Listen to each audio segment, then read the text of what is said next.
Welcome, adventurer. I'm Brandon, and I'll be your voice guide through the Nutty Putty Cave. Alongside this narration, you'll find 10 audio tapes scattered throughout the cave, one for each unique section. Collect them all to uncover the full story of this remarkable place.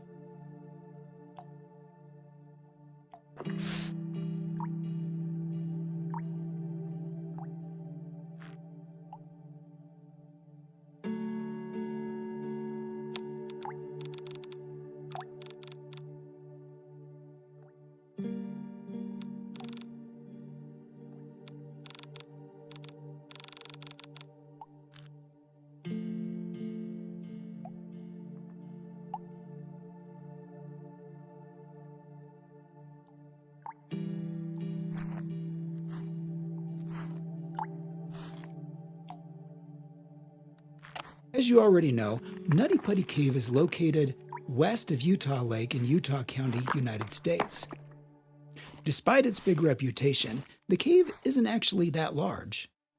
The total mapped length is about 1,355 to 1,400 feet, with a depth of roughly 145 feet.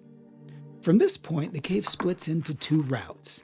We can head left to enter the maze, or go right toward the famous Big Slide. For the full experience, I recommend starting on the left. Let's go there now. Look at your watch. The percentage shows how much of the cave you've already explored.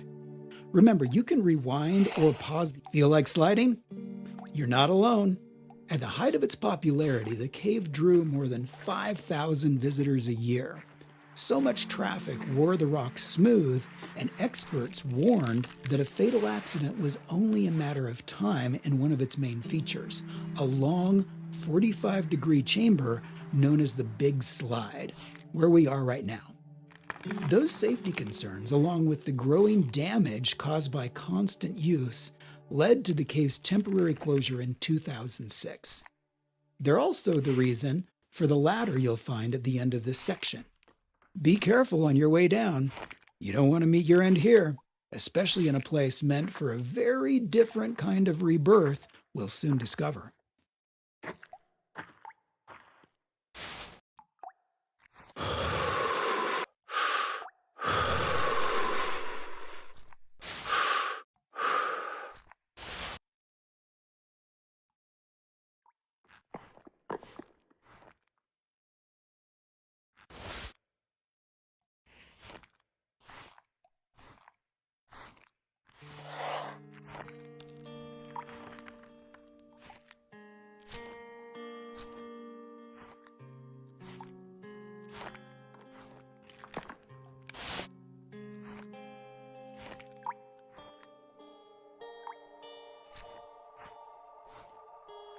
The corridor to the left leads to Ed's Push and the story of what happened there. The corridor to the right takes you to the threshold of one of the cave's most famous sections. Its name speaks for itself and has long been a magnet for many spelunkers who came here straight from the entrance. I believe there's little point in describing it further. This is something you'll simply have to experience. See you on the other side.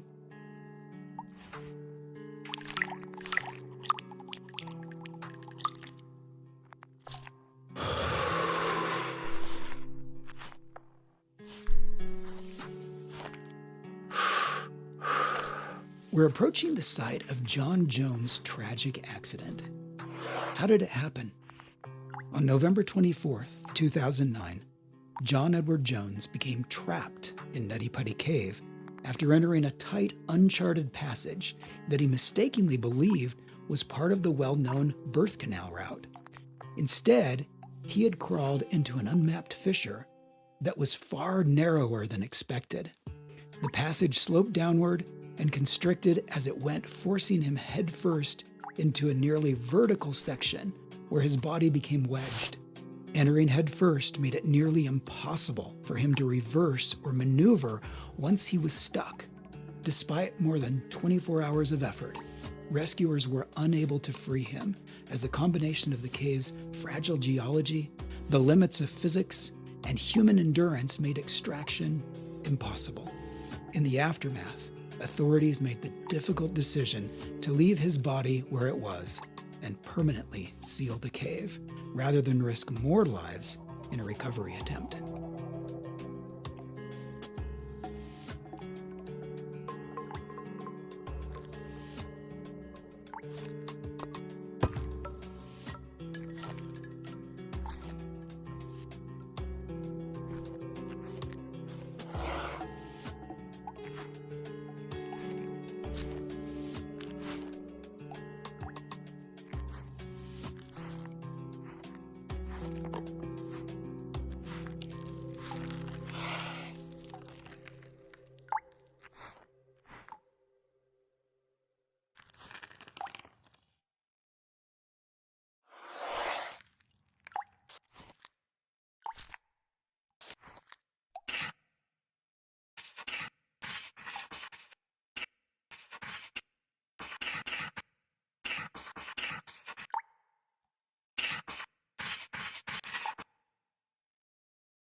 Here we are. This section of the passage is called the maze, and you'll soon see why. Sculpted by hot water in some unusual forms, it's given many adventurers their first taste of getting lost here. You see, Nutty Putty is a hydrothermal cave. Instead of being carved by rainwater seeping down, it formed through hydrothermal activity. Its origin is also hypogenic, meaning superheated, mineral-rich water rose from below and dissolved the rock from the inside out. Quite unusual compared to most limestone caves. Take a look and let's proceed further to the big room.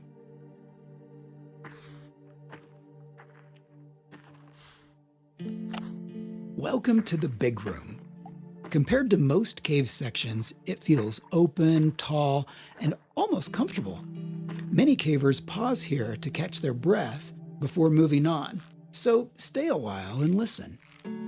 The cave was discovered in 1960 by a teenage caver named Dale Green, who went on to explore and document many caves in Utah. It's said Dale Green originally thought of calling it Silly Putty, but later decided Nutty Putty sounded better. Can't argue here. The cave takes its name from its soft clay-like texture made of silicon dioxide, the same mineral found in sand. As it formed upward through superheated water depositing calcite, other minerals were also left behind, creating a complex structure. That's why many passages are wet and filled with sticky clay, while in other places, the walls are made up of cherty limestone, sometimes coated with a thin layer of powdery calcite. Mind you, we're basically crawling through an entire semester's worth of physics and chemistry.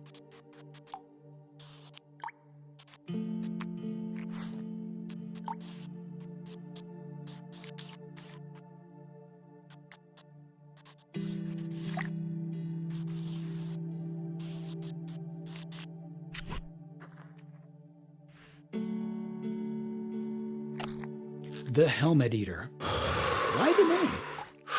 Nutty Putty Cave became a favorite training ground for Boy Scouts, adventure groups, and college students, many of whom had their helmets bitten by its tight passages. The narrow, twisting tunnels offered just enough challenge that countless adventurers, including teens and scouts, squeezed in only to get stuck for hours, sometimes overnight, before being rescued. Thanks to its nearby location and the novelty of caving, it also earned a quirky reputation as a local date cave, where students would bring partners for a rugged outing. It's definitely harder to escape your date here. Well, all in all, these stories contributed to the cave's reputation as both an adventurous and somewhat hazardous place. We're approaching the end of this section of the cave. Got yourself warmed up? Good.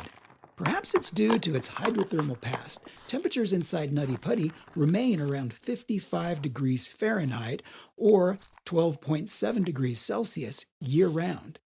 That may not seem very cold, but remember that movement through the cave is slow and the body has little chance to warm up through circulation. For caving, it's therefore recommended not only to have a helmet, flashlight, and sturdy boots, but also warm, preferably waterproof clothing. Once you feel you've seen everything here, let's head back to the entrance and explore the second part of the cave.